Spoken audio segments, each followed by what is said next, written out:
अस्सलाम वालेकुम दोस्तों, मैं हूं सुबूही उस्मान और आप देख रहे हैं सुबूही का पाकिस्तान। दोस्तों, आज हम बात करेंगे कुदरत के ऐसे निज़ाम के बारे में कि जिसको देखकर हमें अल्लाह ताला की कुदरत पे वाह वाह करने को दिल करता है और हम इस बात को मानने के लिए तैयार हो जाते हैं कि दुनिया में जो भी चीज़ अल्लाह पाक ने बनाई है वो किसी ना किसी मकसद से बनाई है, किसी न किसी ज़रूर बहुत बड़ी उसके पीछे वजह होती है। कोई भी चीज़ दुनिया में बेमकसद नहीं है।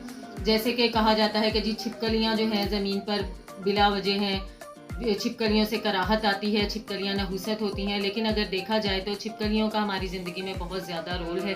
छिपकलियाँ अगर हमारी ज़िंदगी में ना हो, छिपकलियाँ हमारे घरों में ना हो, तो ये जो मक्खियाँ हैं ये इस कदर तादाद में बढ़ जाएंगी कि हमारे लिए इनको बर्दाश्त करना नाकाबिले बर्दाश्त हो जाएगा।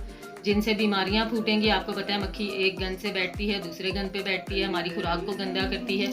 इसी तरह जितनी भी चीज़ें हैं, जितनी भी मखलूक अल्लाह ताला ने बनाई है, जंगल में आप देख लें शेर है, उसका कोई ना कोई मकसद है, वो छोटे जानवरों को खाता है, हमें देख के बहुत तकलीफ होती है, लेकिन हर चीज़ के पीछे मकसद है। इसी तरह से सिस्टम चल रहा है। आज हम बात करेंगे कि 2010 में जब ज़लज़ला आया तो उस वक्त जितने भी दरख्त थे, जब ज़लज़ला ख़त्म हुआ तो देखा यह गया कि जितने भी दरख्त थे उन सबको मकड़ियों ने अपने जालों से कवर कर लिया था। वो दरख्तों के इर्द गिर्द लच्छों की शक्ल में मकड़ियों के जाले मौजूद थे और तकरीबन दरख्त उनसे इस तरह से ढक चुके थे कि पता नहीं चल रहा था कि ये दरख्त हैं या वो जो कॉटन कैंडी बच्चे खाते हैं, वो बहुत बड़ी बड़ी कॉटन कैंडीज जो है हमारे आगे खड़ी हुई है। 2012 में जब ज़लज़ला आया उसके बाद भी इसी तरह से मामला हुआ कि जब ज़लज़ले के बाद जितने भी दरख्त थे वो तमाम मकड़ियों के जालों से कवर थे। अब फिर इसी तरह का मामला हुआ है। अब जो शदीद ज़लज़ला आया है उसके बाद जब ज़लज़ले के असरात ख़त्म होते जा रहे हैं, जैसे जैसे ज़मीन खुश्क होती जा रही है, तो जितने पेड़ जितने दरख्त वगैरह हैं उन सब पे मकड़ियों ने अपने जाले बना लिए हैं। वो तमाम दरख्त जो है मकड़ियों के जालों से कवर हैं। वैसे तो इसे देखा जाए तो ये गैबी तौर पर अल्लाह ताला की हमारे लिए मदद भी है, जिसको हम अल्लाह की तरफ से हमारी इंसानियत के लिए एक मदद कह सकते हैं। वो इस तरह से कह सकते हैं कि देखें, जो मकड़ियाँ अपने जाले दरख्तों पर बना रही हैं उससे जो मच्छर वगैरह हैं वो जाल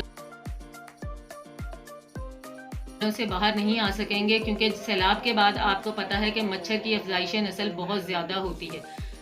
मौसम और आबो हवा सैलाब के बाद इस तरह का बन जाता है कि जिसमें मच्छर बहुत ज़्यादा तादाद में पैदा होता है, और जब इतनी बड़ी तादाद में मच्छर पैदा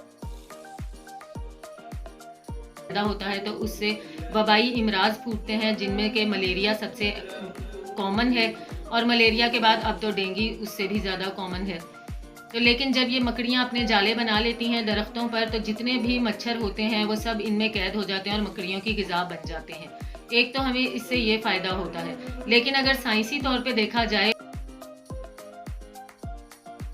तो साइंस ये कहती है कि मकड़ियाँ ये जाले इस वजह से बनाती हैं कि ज़मीन पर जब इस मिकदार में सैलाब आता है और ज़मीन पर कहीं पर भी खुश्की नहीं रहती, तो ज़ाहिरी बात है मकड़ियों के रहने की कोई जगह नहीं बचती। जब मकड़ियों के रहने की कोई जगह नहीं बचती है तो हज़ारों की तादाद में मकड़ियाँ जो हैं दरख्तों के ऊपर पनाह लेती हैं, और जब ये एक एक दरख्त पे हज़ारों तादाद में मकड़ियाँ पनाह लेती हैं तो ये जाले बनाना शुरू करती हैं। तो वो जाले इतने ज़्यादा होते हैं कि वो पूरे के पूरे दरख्त को कवर कर लेते हैं, और उसके बाद जितने भी मच्छर, जितनी भी मक्खियाँ और ये सब चीज़ें होती हैं, ज़ाहिर है आपको पता है मकड़ी की ग़िज़ा यही होती है, उन तमाम को मकड़ियाँ खा लेती हैं, और जिसकी वजह से सैलाब के बाद मच्छरों से फूटने वाली बीमारियों में काफ़ी हद तक कमी हो जाती है। क्योंकि मच्छरों में कमी हो जाती है तो इन बीमारियों में भी कमी हो जाती है। साइंसी उससे देखें हम तो अल्लाह की बनाई हुई हर कुदरत, हर निज़ाम के अंदर कोई ना कोई लॉजिक हमें ज़रूर नज़र आती है। साइंसी हवाले से भी आपको यही चीज़ नज़र आएगी, और अगर हम इसको अल्लाह की तरफ से हमारे लिए एक मदद समझें तो भी इसमें आपको अल्लाह पाक का एक मौजज़ा नज़र आएगा। बेशक अल्लाह ने जो भी चीज़ तख्लीक की है वो किसी मकसद के बगैर नहीं की है। मिलती हूँ आपसे अपनी अगली वीडियो में, तब तक के लिए अल्लाह हाफ़िज़।